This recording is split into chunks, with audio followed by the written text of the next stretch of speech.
신명기 30장입니다. 19절로 20절. 하나님 말씀 신명기 30장 19절로 20절입니다. 하나님 말씀 신명기 30장 19절로 20절. 우리가 마음을 같이 해서 우리가 이 말씀을 합독하겠습니다. 같이 말씀을 우리가 같이 봅니다. 내가 오늘 하늘과 땅을 불러 너희에게 증거를 삼노라. 내가 생명과 사망과 복과 저주를 내 앞에 두었은즉 너와 내 자손이 살기 위하여 생명을 택하고 내 하나님 여호와를 사랑하고 그의 말씀을 순종하며 또 그를 의지하라. 그는 내 생명이시요 내 장수이시니 여호와께서 내 조상 아브라함과 이삭과 야곱에게 주리라고 맹세하신 땅에 내가 거주하리라. 아멘. 유명한 물리학자 알베르토 아인슈타인이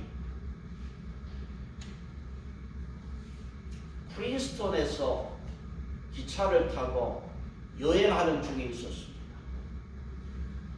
열차 차장이 한 사람 한 사람 표를 검표하고 지나가는 중에 이 아인슈타인 박사 앞에 왔습니다.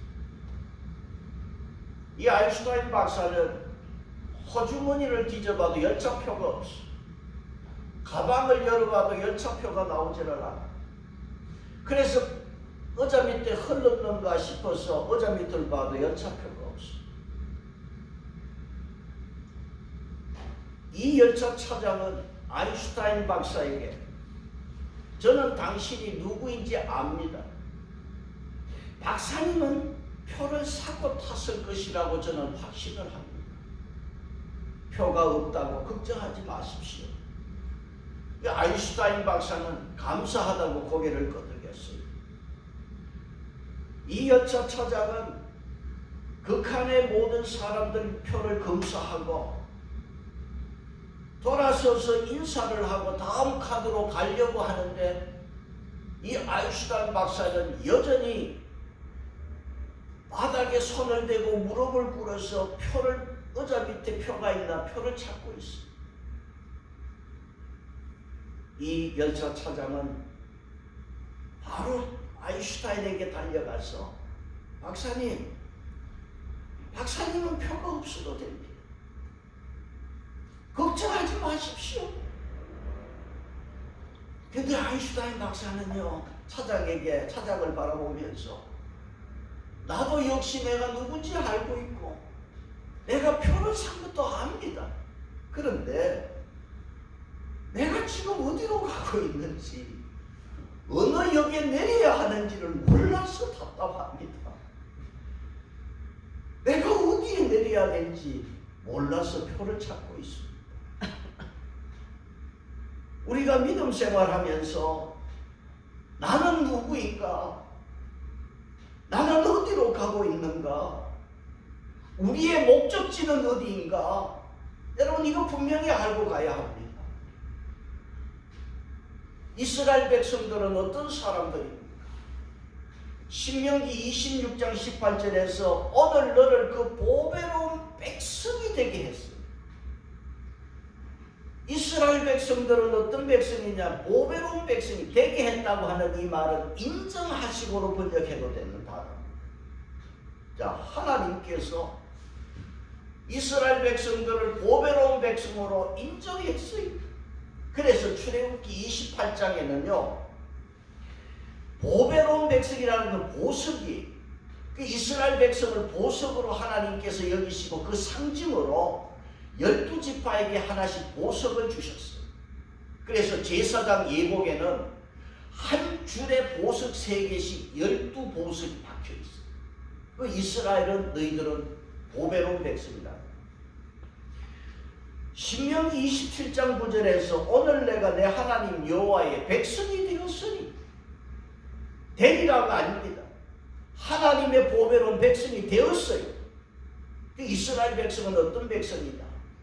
하나님의 보배로운 백성이 되었고 전적인 하나님의 사랑입니다. 저와 여러분이 어떤 사람입니까? 예수 안에서 하나님의 보배로운 백성이 된 줄로 믿습니다. 여기 우리 공로가 없어요. 지난주 제가 찬송가 310장을 이야기했어요. 왜 내게 성령 주셔서 내 마음을 감동해서 예수 믿게 하는지 난 알 수 없도다. 내가 어떻게 예수를 믿게 되었는가? 알 수가 없는 일. 뭡니까? 하나님의 은혜고 하나님의 선물인 줄 믿습니다. 내가 예수 믿는 것은 전적인 하나님의 선물입니다. 그러면 내가 하나님의 백성이 되었은즉 신명기 20장 10절에서 그런즉 그러므로 너는 하나님 말씀 청종하고 하나님이 명령하신 그 명령과 규례에 지켜 행하라. 보배로운 백성에게 순종할 것을 하나님은 명령했습니다. 영어 성경에는 순종하라. 너의 하나님 여호와께 너희는 하나님의 보배로운 백성이 되었으니 이제 너희는 하나님 말씀에 순종하는 자가 되라는 것입니다. 사도행전 17장에 가서 보면은요, 사도 바울이 데살로니가에서 베레아라는 곳으로 왔어요. 자, 베레아에 와서 베레아 사람들에게 어떤 평을 했느냐 하면 사도 바울이 베레아 사람은 데살로니가 사람보다 더 너그러워서 하나님의 말씀을 간절하게 받고 그 말씀이 그러한가 생각하여서 날마다 성경을 상고하는데 그 중에 믿는 사람이 많고 또 헬라의 귀부인과 남자도 많았더라. 그렇게 말했습니다. 베레아 사람은 더 너그러워서 이 말은 원어로는 고결한 사람이다 그런 말인데 우리가 이전에 보던 성경, 이 개혁 성경에는 더 신사적이어서 그랬어요. 베레아 사람을 사도 바울이 신사적인 사람이라고 그랬어요. 그러면 우리가 예수를 믿어서 하나님의 백성이 되어서 신사적인 성도가 되기를 바랍니다. 그러면 신사적인 성도는 어떤 사람이냐면 하나님의 말씀을 건성건성으로 대충 듣지 않아 간절한 마음으로 받는 사람이 신사적인 성도인 줄 믿습니다. 그리고 간절하게 말씀을 받았는데 그 말씀이 그러한가 날마다 성경을 찾는 거예요.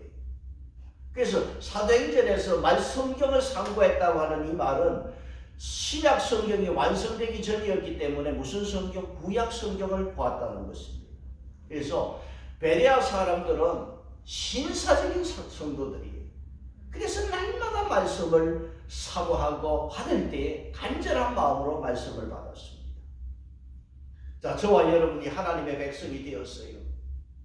그러면 하나님의 말씀을 받을 때 여러분 간절하게 받기를 축복합니다. 그리고 하나님의 말씀을 잘 받아 순종해서 다 복 있기를 축복합니다. 복 받는 자 되기를 바랍니다. 누가복음 11장 27절 이하의 말씀에 보면은 제목이 뭐라 되어 있냐면 복 있는 자 그렇게 제목이 되어 있어요. 그러면 뭐가 복 있는 자냐? 예수님이 무엇을 말씀했느냐 하면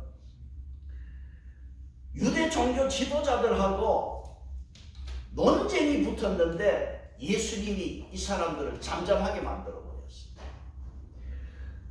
논쟁의 자리에 사람들이 많이 있었는데 그 중에 여자 한 사람이 그 종교 지도자 대단한 사람을 침묵시키는 예수님을 보고는 감탄을 해가지고 입에서 감탄문이 터져 나온 거예요. 큰 소리로 감탄의 소리를 하는데 뭐라 했냐 하면 당신을 뵌 태가 복이 있고 당신을 젖을 먹인 그 젖이 복이 있나이다. 그러니까 이 여자가 무슨 소리를 했느냐면 공동 번역은 이렇게 되어 있어요. 당신을 낳아서 젖을 먹인 여자가 얼마나 행복합니까? 예수님을 뵌 그 여자 마리아가 얼마나 복이 있을까? 어떻게 해서 저런 아들을 낳았을까? 이 여자가 한숨을 질렀단 말이에요. 그러니까 예수님을 보니까 예수님을 낳은 마리아가 너무너무 복이 있어 보이는 행복한 거예요. 어떻게 저런 똑똑한 아들을 낳았을까? 그러니까 예수님께서 뭐라고 그랬냐면 오히려 그 말씀을 듣고서 예수님은 오히려 하나님 말씀을 듣고 지키는 자가 복이 있느니라, 순종하는 자가 복이 있느니라 말씀을 했어요. 오히려. 자, 예수님의 말씀이 뭐냐 하면, 물론 마리아가 복이 있지만은 마리아가 복이 있게 된 것은 뭐냐 하면 말씀에 순종했기 때문에 복이 있다, 그 말을 하신 거예요, 예수님. 그래서 누가복음 1장 31절에 천사가 마리아에게 와서 보라, 내가 잉태하여 아들을 낳으니 그 이름을 예수라 하라.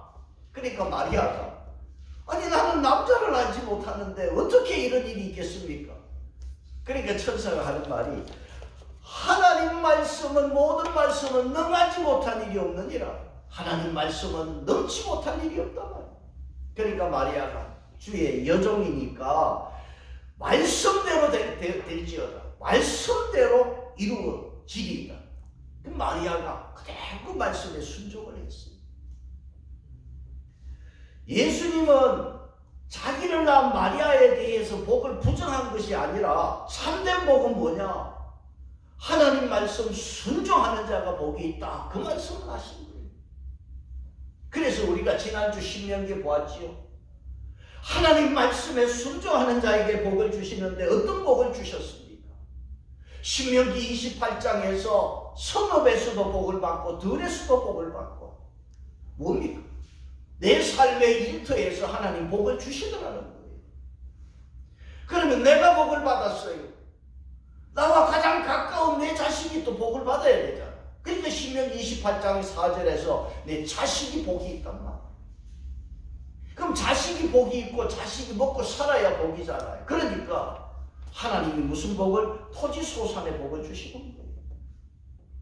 토지소산의 복을 받다 보니까 하나님께서 그 집에 토지소산을 담는 그릇에도 복을 주시네. 그 신명기 28장 5절 말씀이잖아요. 뿐만 아니라 그릇까지 복을 받으니까 들어가도 복이고 나가도 복인 거예요. 복이 따라다니는 거예요.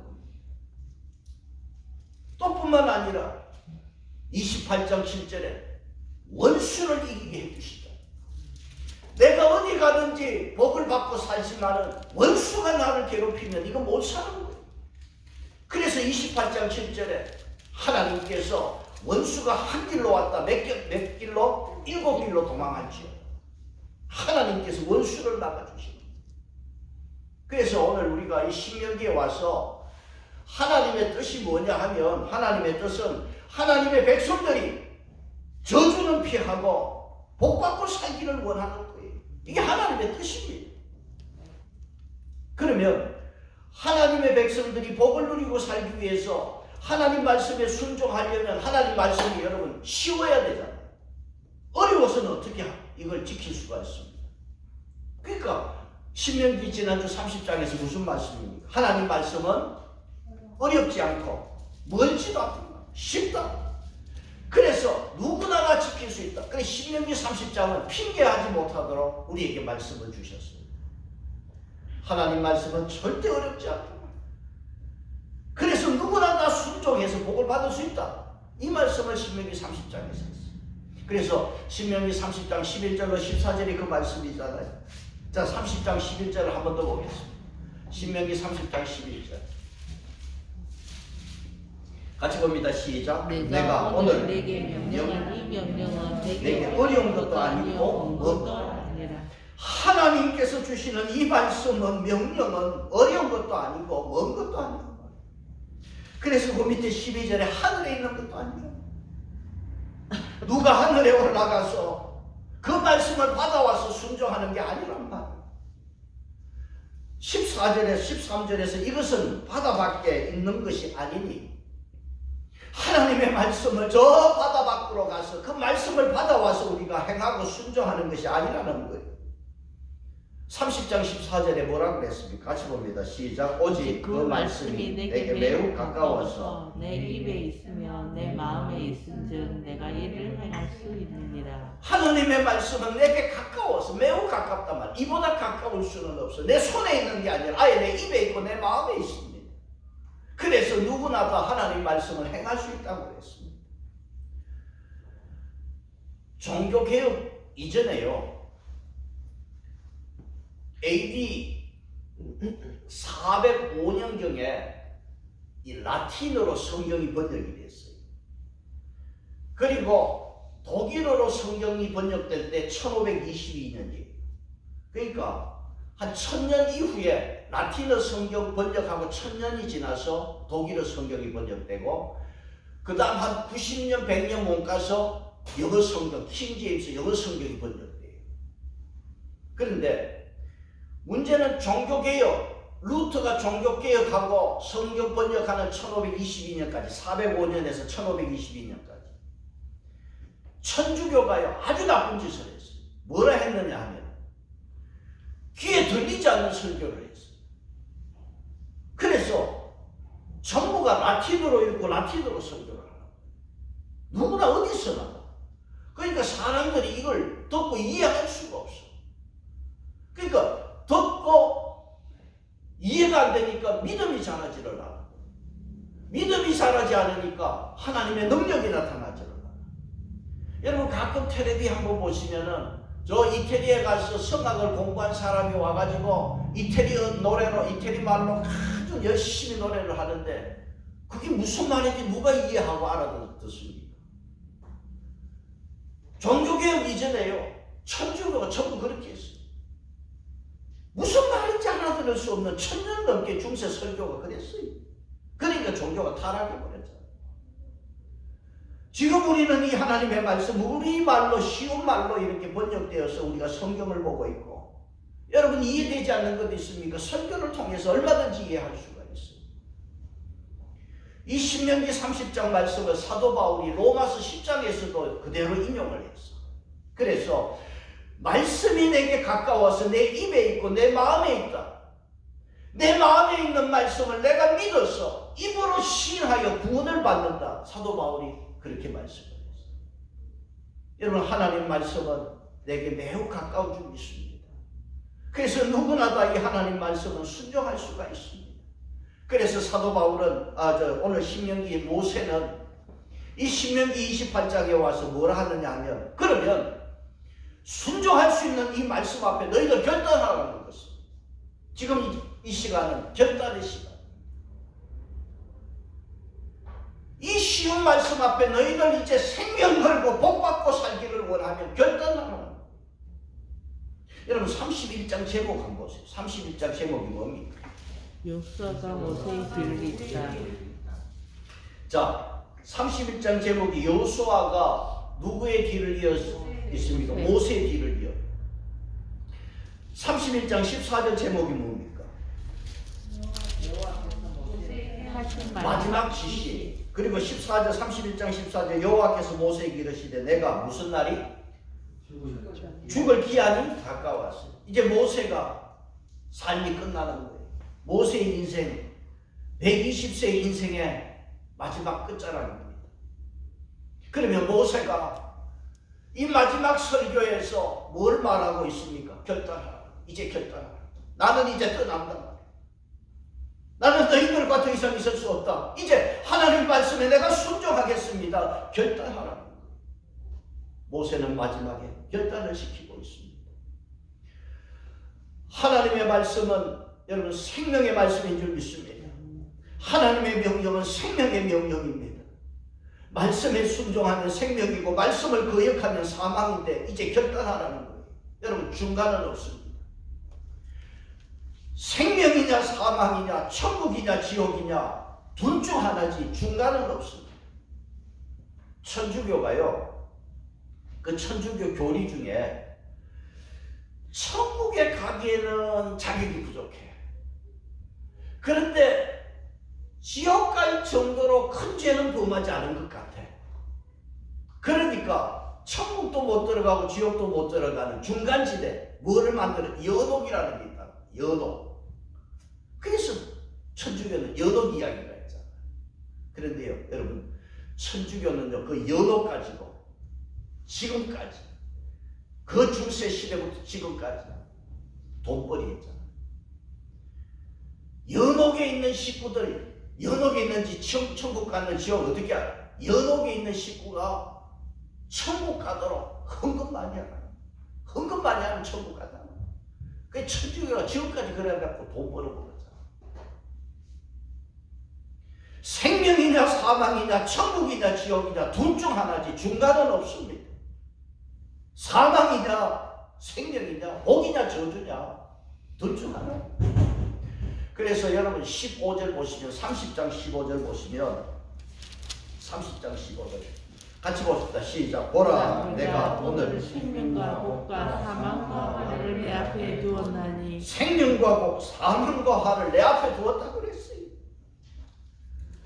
그 다음 여러분 19절 다시 한번 와서 내가 오늘 하늘과 땅을 불러 너희에게 증거를 삼노라. 그 다음 내가 생명과 사망과 복과 저주를 내 앞에 두었은즉 너와 내 자손이 살기 위하여 생명을 택하고 너와 내 자손이 살기 위해서 무엇을 택하라?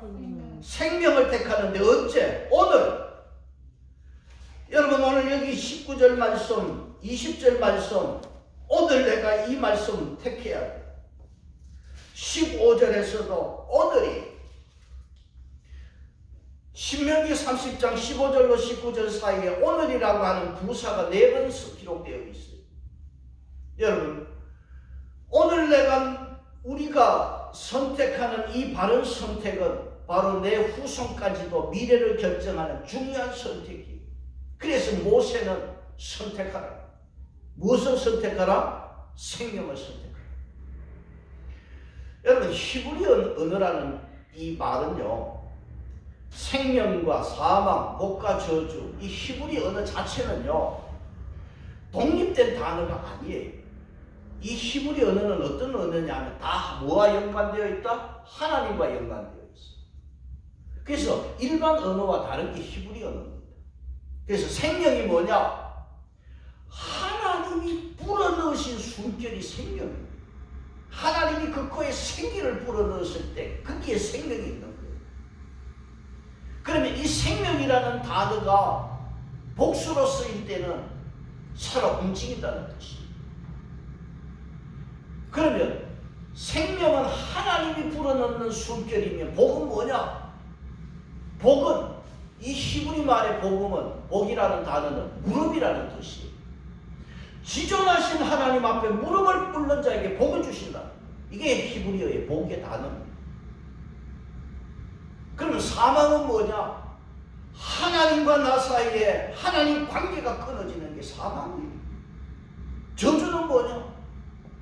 이 저주라고 하는 것은 무서운 거예요. 불태워서 물건이나 집이나 동물이나 사람까지도 불태운다는 뜻이에요. 저주라는 단어가 죽은 것 같지만은요, 하나님 앞에 버림받아 불태움을 당한다는 의미에서 더 큰, 여러분, 이게 혹독한 저주입니다. 그래서 여러분, 지옥이 저주인 것은 뜨거운 불 속에 들어가는 것이 저주인 것입니다. 생명과 복, 사망과 저주는 누구와 연관되어 있다? 하나님과 연관되어 있습니다. 그러면 나와 내 자손을 위하여 생명을 택하는 길이 뭐냐? 생명을 택하는 것이 어떤 것이냐 말입니다. 20절에 뭡니까? 30장 20절에 내 하나님 여호와를 뭐하고?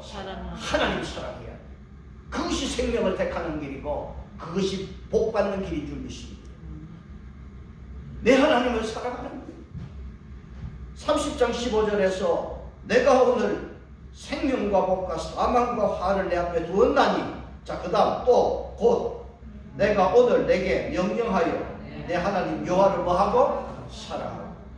여러분, 생명을 택한 자는 무엇을 해야 돼? 하나님 사랑. 하나님 사랑하는 것이 생명을 택하는 길이고, 생명을 택하는 길은 하나님 사랑하는 길. 역대상 11장에 보면 그 감동적인 이야기가 나와요. 이스라엘하고 블레셋 나라가 전쟁을 이제 하게 되는데 블레셋 군대가 어디에다가 주둔을 했느냐 하면 베들레헴에 딱 자리를 잡고 있어요. 자, 다윗 왕이 지금 전쟁을 위해서 출동을 했는데 적군은 베들레헴에 지금 자리하고 있거든요. 다윗이 어디 출신입니까? 베들레헴 출신이죠. 이 다윗이 그 베들레헴 성문에 어릴 때 자라면서 그 성문 곁에 우물물을 마셨던 게 기억이 나는 거예요. 그래서 다윗 왕이 뭐라고 그랬냐? 혼잣말로 누구 보고 시킨 것도 아니에요. 베들레헴 성문 곁에 우물물을 누가 내게 마시게 할꼬? 왕이 한마디 했어요. 누구에게 시킨 것도 아닌데 마시고 싶다고 한마디 했더니 다윗의 세 용사가 목숨 걸고 적진으로 가서 이 베들레헴의 우물물을 기르는 거예요. 다윗 왕으로서는 그 우물물을 받아들고는 마실 수가 없어. 이것은 저 용사들의 피다. 내가 마실 수 없다. 그래서 그 물을 하나님께 드렸는데 하나님 앞에 부어드린 거예요. 여러분, 다윗을 사랑하니까 세 용사가 목숨을 걸더라고 했어요. 여러분, 우리가 하나님 사랑하면 하나님께 다 순종할 수 있는 줄 믿습니다. 사랑은 순종의 문제입니다. 말씀 순종하는 것은 하나님 사랑에 대해서 여러분 자연스러운 태도예요. 그래서 요한일서 5장 3절에 하나님을 사랑하는 것은 이것이니 우리가 그의 계명을 지키는 것이다. 여러분, 생명을 선택한 사람은 하나님을 뭐한다? 사랑하는 것. 하나님을 사랑하면 하나님의 말씀에 순종하게 됩니다. 다윗의 세 용사가 적진으로 들어가서 생명 걸고 물을 길어오듯이 하나님 사랑하면 우리가 어찌하든지 하나님 말씀에 순종할 수가 있는 거예요. 오늘 이 시간 우리가 결단하기를 바라고, 에베소서 계시록에 에베소 교회가 나오잖아요. 뭐라고 그랬어요? 책망하는 말씀입니다. 처음 사랑을 회복하라고 그랬어요. 여러분, 오늘 이 시간 하나님 사랑하는 자 되기를 바랍니다. 하나님의 처음 사랑을 잃어버렸으면 오늘 이 시간 회복하는 시간이 되기를 축복합니다. 그 사람이 생명을 선택하는 사람이고 축복이 임할 줄 믿습니다. 또 하나 더 생각할 것은 생명을 택한 사람은요, 자 30장 20절에 내 하나님 여호와를 사랑하고 그의 말씀을 청종하며, 그 다음 뭐라고 해서 또 그를 하나님을 의지하는 거예요. 하나님을, 여러분, 생명을 선택한 사람은 하나님을 사랑하게 되어 말씀 순종할 것이고 하나님을 의지하게 됩니다. 여러분, 이 의지한다는 이 말은요 무슨 말이냐면 착 달라붙는다는 말이에요. 하나님을 의지한다는 것은 하나님과 착 달라붙는 겁니다. 세상도 조금 의지하고 하나님도 조금 의지하고 편리에 따라서 의지하고, 그게 아니에요. 하나님을 의지하라는 것은 전폭적으로 의지하는 거예요. 그래서 여기에 여러분 다윗이 모델이 되었어요. 다윗이 여기에 모범을 보여주었어요.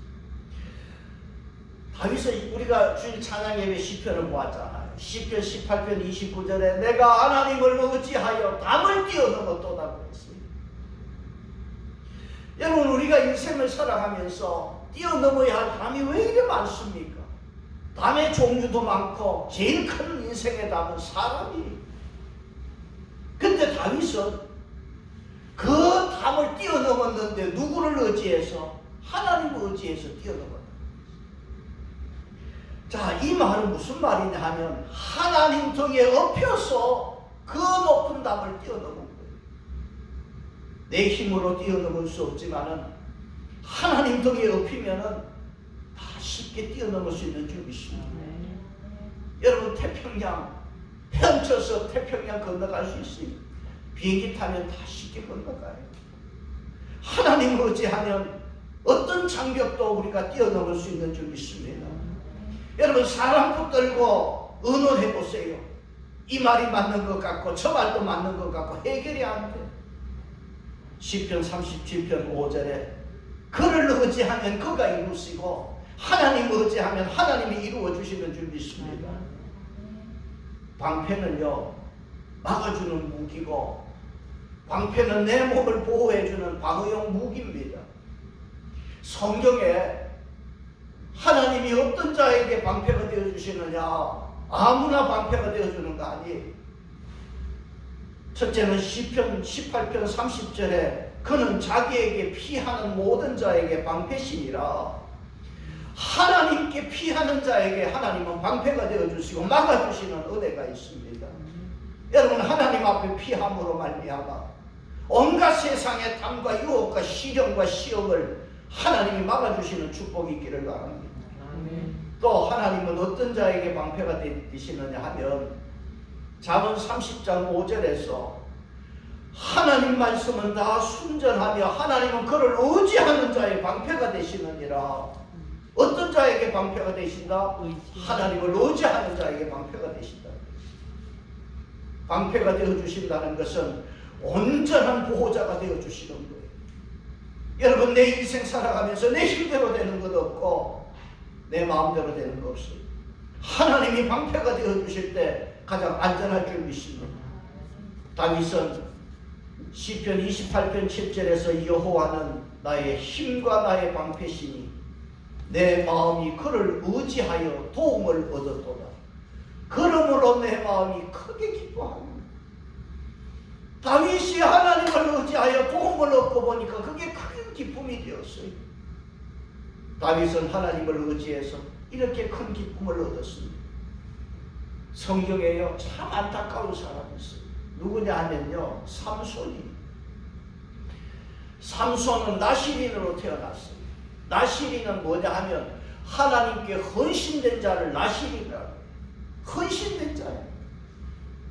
그 총명한 사람이 한순간 눈이 뽑히고 눈먼 삼손이 되어버렸고 이방인에게 조롱당하다가 죽었어요. 왜? 하나님을 의지하지 아니하고 자기 힘만 의지하다가 그렇게 되어버렸어요.